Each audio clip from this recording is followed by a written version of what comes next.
The biting New York wind whipped around Leo Maxwell, a young architect sketching furiously on a worn notepad. His stomach growled, a familiar counterpoint to the city's relentless symphony. He counted the crumpled bills in his pocket, a grand total of $1. Enough for a lukewarm coffee, maybe.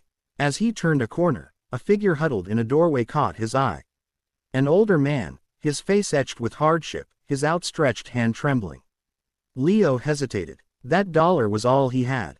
But the man's eyes, they held a weariness that resonated deep within him. With a sigh, Leo pressed the bill into the beggar's hand. Here, he mumbled, turning away quickly, the gnawing hunger now sharper, but somehow, cleaner. Years spun by, a whirlwind of late nights, relentless work, and the slow, steady climb of his career.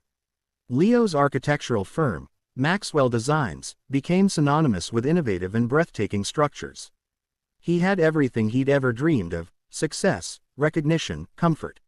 Yet, a faint memory lingered, a fleeting image of a weathered face and a single act of unexpected generosity. One crisp autumn afternoon, Leo's assistant ushered in a visitor.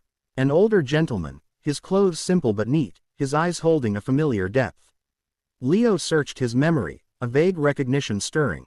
"Mr. Maxwell," the man began, his voice a little rough, "you probably don't remember me." Leo leaned forward, a flicker of curiosity. "Years ago," the man continued, a faint smile touching his lips, "on a cold street corner, you gave me your last dollar." The memory clicked into place, vivid and clear. The hunger, the wind, the weary eyes. The man extended a hand. "My name is Arthur Bellwether." That dollar, it was more than just money. It was a sign, a moment of kindness that made me believe, after a long time, that maybe things could change. Arthur's story unfolded. That dollar had bought him a hot meal, a small comfort that had sparked a fragile hope. He'd found odd jobs, slowly pulling himself back from the brink. He'd never forgotten the young man who had shown him such unexpected compassion. Now, years later, Arthur Bellwether was a successful real estate developer. He had sought out Leo Maxwell, not for repayment, but for something far greater. "Mr. Maxwell," Arthur said, his gaze earnest, "I have a project.